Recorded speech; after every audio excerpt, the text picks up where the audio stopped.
911 call out of the Detroit area when an 8-year-old girl tried to call for help when her mother and father were fatally shot. Roger Weber from our affiliate in Detroit brings us this heartbreaking story.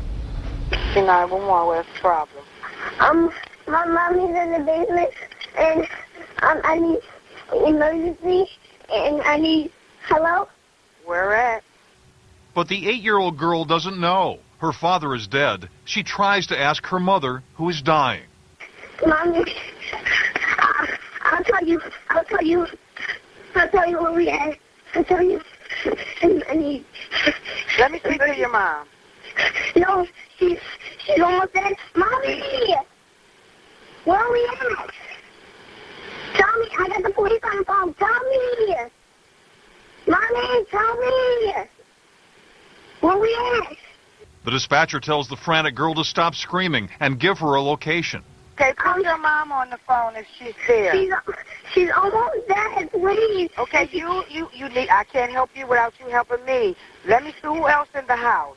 The dispatcher directs the girl to the porch. She finally realizes where she is, but the dispatcher wants information about her sister. How old is your sister? Okay, I know her address now. How old is your sister? She's 6. I know her address now. 19380. What is the street? The girl starts spelling out Glastonbury. What is wrong with your mom? She got shot. Somebody shot her? Yes. But the dispatcher still doesn't have the whole picture. She's still breathing. My dad is not. Your dad said, let me speak to your dad. No, he's dead.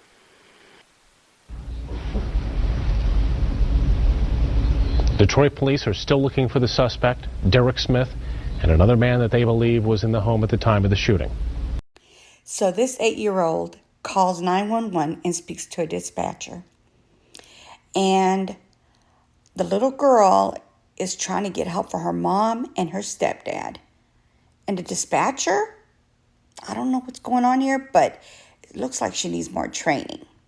So let's go ahead and watch this video and see if you agree with me or not.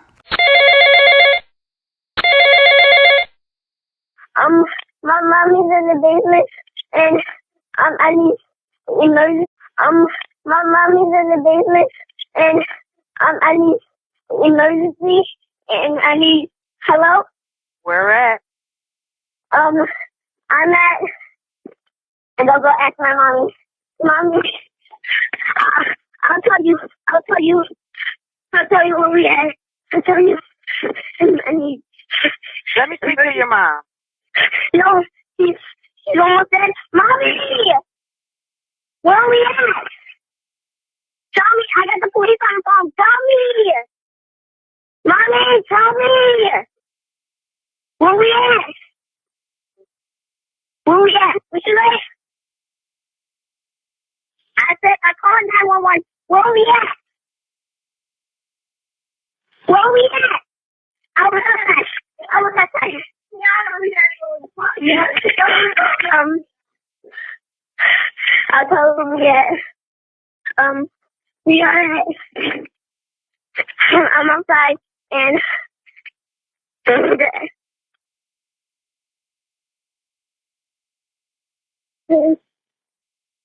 Mommy, Let me speak to your mom. I don't know who he is. Okay, put your mom on the phone if she's there. She's almost dead, please. Okay, you need. I can't help you without you helping me. Let me see who else in the house. Nobody's else in the house. Okay, you need to give me an address. You need to calm down and give me an address. I don't know where you're at. You have to give me an address. Address? This address? Yes. Hello? Yes. Okay. Stop screaming.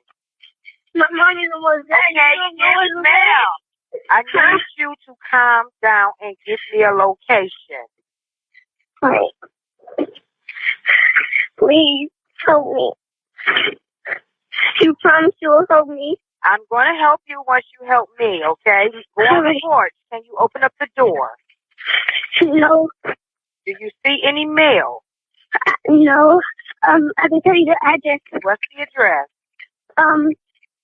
if I can find it. It is, I don't see it, but I'll try to look Okay, harder. calm down. Okay. Is there any mail on the table or in a drawer? How old Look at are that. you? How old are you?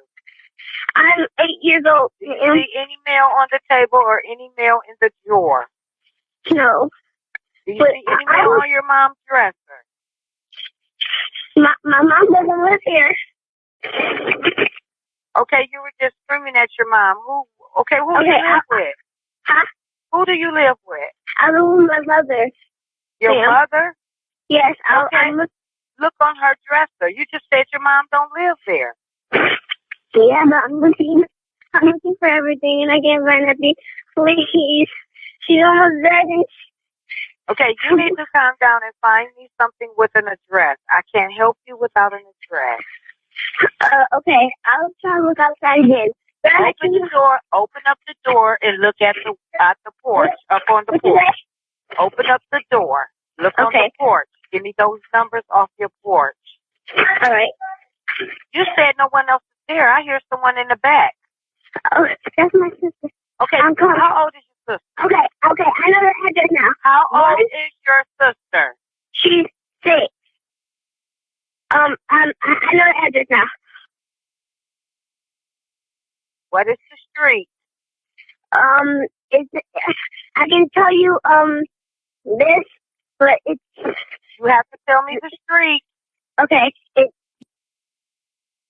Blackson Beach? Yes. Is it a house or is this a two-family flat? It's a house. What is wrong with your mom? She got shot. Somebody shot her? Yes. Who shot your mom? I don't know, some guy. Where's your mom at? Downstairs in the basement. Who is the guy? I don't know. She was just some guy. Is she bleeding from where? Yes, she's bleeding from, I don't know, from her head or something. I think it's from her head.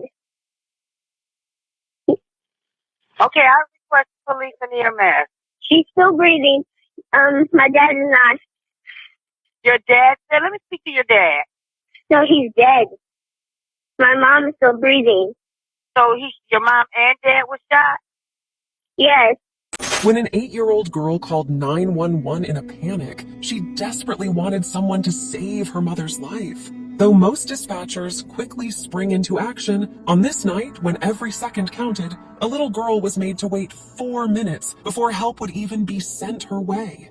After the 911 dispatcher unexpectedly hung up this call, leaving an 8-year-old girl without guidance as her mother lay dying before her, police soon arrived at the scene to find the 26-year-old couple, Monica Botello and Purcell Carson, dead from gunshot wounds in the basement of the home.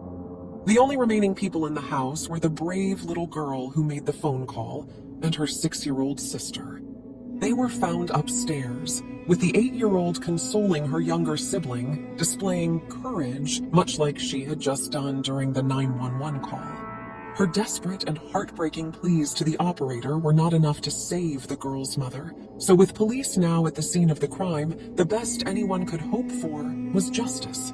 You may be deeply disappointed with the dispatcher's job performance during the 911 call, as her lack of empathy, patience, and understanding would ultimately result in an investigation of its own. But for now, law enforcement had a killer to catch. After investigating, the police found that all signs pointed to one man, 42-year-old Derek Smith. This was thanks to prison discharge papers found at the scene bearing Smith's name. Smith had spent time in prison with Purcell Carson. It is worth noting that Derek Smith had been behind bars for robbery and kidnapping charges. When police showed photos of Derek Smith to Purcell's 8-year-old stepdaughter, she was able to identify him as one of the people that entered the house on March 1st. In their efforts to apprehend Derek Smith, police released the audio of Monica Botello's daughter's 911 call. They hoped that this would increase their chances of finding Derek Smith, as those who knew the man would most likely feel it was their duty to turn him in after hearing such a heartbreaking audio tape. This plan paid off, and though it required the assistance of the U.S. Marshal's Office, Derek Smith was arrested in May of the same year, around 2 months after committing the chilling double murder. Smith was charged, and with this cold-blooded killer in custody, police were about to unravel the horrifying truth about what really happened in the Carson basement on that fateful night. March 1st, 2010, Detroit, Michigan. Derek Smith had recently visited a local sandwich restaurant to meet up with 2 acquaintances. Smith reportedly floated the idea of violently robbing Purcell Carson. Derek shared how he had spent time in prison with Purcell and how he believed him to have money and prescription drugs inside the house where Purcell was staying. This house just happened to be the home of Purcell Carson's mother, though luckily she was not home on this night. Derek Smith and his 2 criminal companions then headed to the Purcell home, where Purcell, Monica, and her 2 daughters were enjoying some family time together. Though Purcell Carson was not the biological father of either of Monica's 2 young girls, he was by all accounts a loving father figure to them. After arriving outside the home, Derek Smith and his unrelated friend, Debbie Smith, forced their way inside the building. Their accomplice remained outside. Once Debbie and Derek were inside, they aimed the guns at Purcell and demanded money and drugs. Fearing for his life, Purcell Carson agreed to hand over the cash that he had, but as he did, Monica and her daughters were taken and held in a room upstairs. Sometime after, Monica was led down into the basement and tied up alongside Purcell Carson. Both were under the constant threat of being shot. Meanwhile, Monica's 2 daughters kept themselves hidden upstairs. Purcell Carson and Monica Botello were then shot in a cruel and callous act of murder. The 2 killers, Derek and Debbie, quickly fled the scene, and Monica's 8-year-old daughter made an exceptionally brave dash to the basement to find her mom and stepfather living in the center of a macabre crime scene. The little girl was undoubtedly shocked by the gruesome sight of her parents, but noticing her mother still breathing, the youngster grabbed Monica's cell phone and called emergency services for help. While this 8-year-old was talking to the, at times, unsympathetic dispatcher, she was doing so just a few feet away from a truly terrifying image. Purcell was dead, her mom was quickly fading away, and this 2nd grader was now the oldest person in the house. She desperately needed assistance, but did not know her address as this was not her home. She was simply visiting Purcell Carson with her mom and sister. The fact that the little girl managed to remain calm enough to eventually give the dispatcher an address is undeniably admirable. Police arrived at the house, and Monica was rushed to hospital where she later died from the gunshot wound she had sustained to the back of her head. Purcell, on the other hand, was pronounced dead at the scene. When questioned by professionals about the night of her mom's murder, the 8-year-old girl was able to recollect the evening in stunning detail. In addition to being able to identify Derek Smith and his accomplice Debbie Smith, she also shared the final words that her mother spoke to her and her sister. "They told Mommy and us to go into the bathroom and lay down. She kissed us on the cheek and said, 'No matter what happens, I will always love you.'" Her accounts helped a jury to find Derek Smith guilty of 2 counts of first-degree murder, along with 2 counts of torture. The murder charges came with a life sentence without the possibility of parole, and the torture convictions added 60 to 90 years onto Smith's sentence.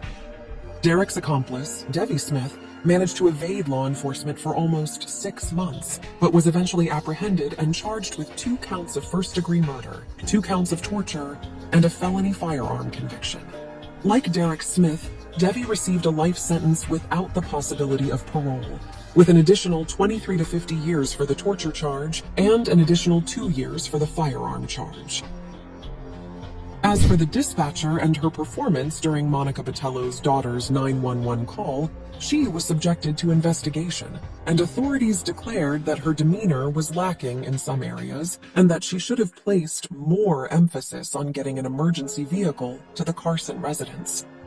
We will never know if a more prompt reaction from the dispatcher could have saved Monica Botelho's life, but a more understanding and gentler tone used with her 8-year-old daughter would almost certainly have made this unthinkably grim situation less so for the young girl.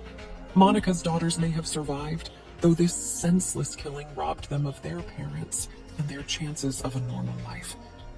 Whether Derek Smith intended to leave the Carson house with blood on his hands or not, this heartless killer chose to take the lives of 2 people, all in an attempt to gain money and prescription drugs. The only positive of this tragic story is that a little girl's courage was enough to put 2 diabolical criminals in prison for the rest of their days. Does this 911 dispatcher have to take some of the blame for Monica Botelho's death? The answer may change little about this case, but analyzing such incidents can go a long way to ensure that they never happen again.